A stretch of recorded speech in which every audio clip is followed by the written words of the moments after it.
A British soldier has gone missing in southern Afghanistan. The Ministry of Defence confirmed he was reported missing from his base in central Helmand province in the early hours of this morning. A massive search is underway to find him, and his family has been informed. In the last hour, the Defence Secretary gave the following statement to the House of Commons. I can confirm to the House that a British serviceman is missing in Afghanistan and an extensive operation to locate him is underway.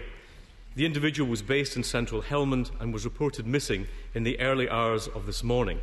His next of kin have been informed and they will be updated as the operation continues, so no other family needs to be concerned. I recognise that there will be many questions, but speculation on an issue of this nature is unhelpful. I urge restraint from colleagues and the media and assure the House that the United Kingdom and ISAF are taking all necessary and appropriate action.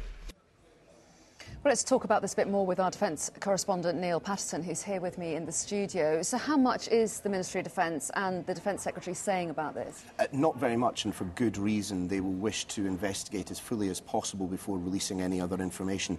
In fact, putting any detail out into the public domain does perhaps risk the safety of this British soldier. Certainly, as things stand, we had an earlier statement from the Ministry of Defence which basically said that which Liam Fox did, that an extensive operation to locate the serviceman was underway, that the individual was based in central Helmand and was reported missing in the early hours of this morning. Important also to note that next of kin have been informed are being kept up to date.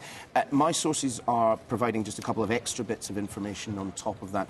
I'm told that the incident took place in Nari Siraj district of Helmand province and that this soldier was from Fort Scots. Information that the Ministry of Defence, I should point out, has not confirmed. But what we are hearing is of a huge operation underway at the moment, not just involving the British assets, and they will be using everything that they have at their disposal, regular forces, special forces, drones, aircraft, all of that they can. As you can see, though, pictures coming from Lashkar Gah this afternoon showing the Afghan National Police also involved in setting up temporary checkpoints around about the city, just in case this soldier is in the back of a car.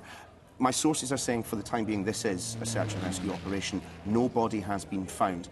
However, there was an earlier statement from the Taliban in which they suggested that there had been an incident yesterday evening in which a soldier was taken and was later executed. One should point out, whenever one hears from the Taliban, their statements are riddled with falsehood. In fact, they talk in that statement of a firefight taking place. There is no corroborative evidence to suggest that such a firefight take place, but it may still be the case that this soldier is in the hands of the Taliban. And you talk about it possibly being Nari Siraj that this soldier was taken from.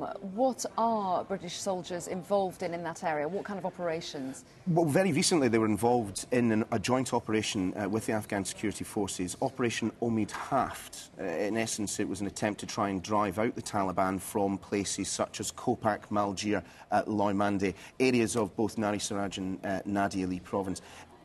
It has been reported by a variety of outlets that this particular incident took place at a checkpoint, a very small base known as Checkpoint Salang. The interesting thing about that is that Checkpoint Salang was only set up relatively recently following this joint operation because the security situation on the ground permitted British troops to go in there and do that. In fact, it wasn't that long ago, I believe, that the head of the British Army himself paid a visit to this particular checkpoint. It is an area of high-intensity work. For not just those of Fort Scots, the rifles are there, and indeed the Royal Marines are there as well. They are involved in a number of different activities. They are there, obviously, for the reconstruction work that continues to take place.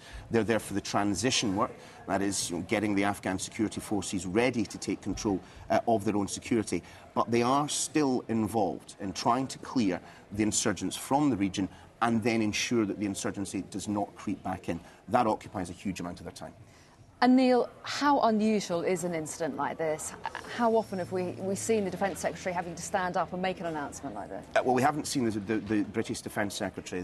There was an incident not that long ago involving a US soldier. That soldier still in Taliban custody.